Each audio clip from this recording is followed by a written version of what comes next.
And we are joined now by Scottish Labour's economy spokesman, the MSP Daniel Johnson. Morning, Daniel. Good morning.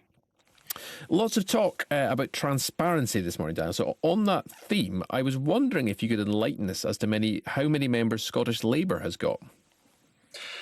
Look, there's a key difference here. What's at stake is whether or not the SNP and its officers have committed criminal acts. That's why the police are speaking to them. And in terms of transparency, for Keith Brown to say they're the most transparent party in the UK when he didn't even know that the auditors had quit for months, I think really demonstrates the real issue. The reality is the Labour Party is not the one that is looking at being unable to file its accounts and therefore not complying with electoral law. So the key questions here are for the SNP. They're financial, they're regulatory, and ultimately they're criminal. Yeah, but I mean, there's all this talk of, I've seen comments from Jackie Baillie about a culture of secrecy in the SNP. The last Scottish Labour leadership result was literally, it was just percentages. You didn't even give the figures. For all there was this dispute over SNP membership, they at least did front up and give the numbers then. Should Labour not be practising what they preach here? This is apples and pears. The last time I checked, we filed our accounts last year on time. We'll file them this year. But there weren't membership figures in them. Knocking on our door. And after all, the other thing is that we haven't been caught lying about these matters. The key issue and the controversy around the SNP membership was that they lied. That's why Murray Foot resigned. But the critical issues are not about how many members parties have. They're about whether or not the SNP is complying with the law. Now, that is a question that quite simply is not being put to Labour because we don't have those issues. The SNP do.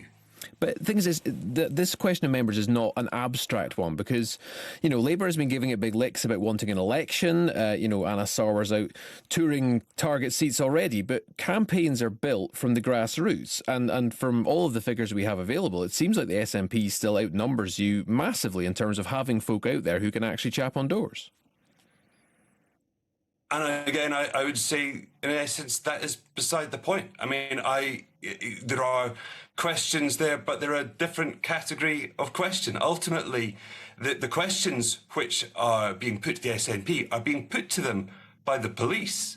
That's quite simply not the case. And actually, it points to a much bigger problem that the SNP have. They've presided over a culture that has suppressed the facts, that has resulted in secrecy and has ultimately resulted in the police knocking on their door. So that is the key questions they need to be answering. And I would say that I think it's a sort of a different order of magnitude to the ones that you're trying to mix into this issue. But I mean, it's just a very straightforward matter of clarity. I mean, does anyone know these membership figures? I mean, you talk about, again, it's this culture of secrecy issue. Like you say, it's a different question, but it's the question I'm asking you, and it's a fact which doesn't seem to be available. I mean, ultimately, the facts that matter are the facts that we will be submitting to the Electoral Commission on time, and the SNP won't. The questions are the ones that are being put by the police about what has happened to the SNP finances, what has happened to the SNP money. These are matters that are quite simply not being put to our party. So frankly, I just think this is equating two issues which are just not equal in seriousness or gravity. Well, but, the issue may be that your memberships are not equal in size either. But, I mean, I guess the broader point is that Labour is trying to capitalise on this difficult moment for the SNP. You're trying to gain seats for the first time at a Holyrood election since 1999. But doesn't your party have its own divisions to deal with here, over things like gender reform at Holyrood and indeed over these attack ads directed at Rishi Sunak? Scottish Labour are more united than we have been for years. And I think the reality is that we see the need for a party to step forward because of the chaos that both Scotland's governments are leaving this country in, whether it's the Tories in London with the issues around bullying surrounding the former Deputy Prime Minister, or in Scotland where there are key questions around their financial issues and what happened to that £600,000, which is just the tip of the iceberg in terms of the culture of secrecy. democracy they presided over. I think Scotland needs Scottish Labour to step up, and that's what we are all focused on doing. The thing is that, there is still 3 years to go until the next election at Holyrood. I mean, isn't there quite a bit you could be getting on with in the meantime, actually on core devolved areas without going out and spending all your time campaigning on this?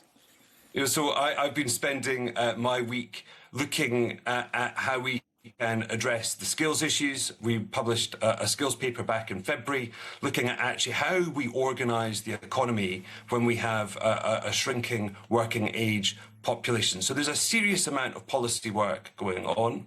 We know that there are serious questions that need to be addressed. And frankly, Scotland's sick of the SNP putting Scotland on hold, putting the constitutional question first. So that real hard work of looking at what the alternative is the work that we are doing right now, because we know that that's what this country needs.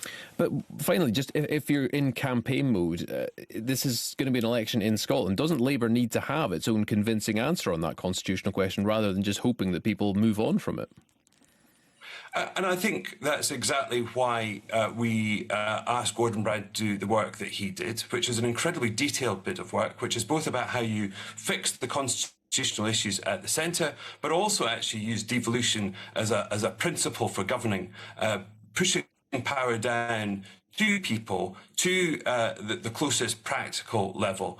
And so we will absolutely be engaging with the constitutional questions, but coming up with our own answers, and one which don't put the Constitution before getting on with the key issues that matter in terms of people's day-to-day lives, such as jobs, wages, and their children's education.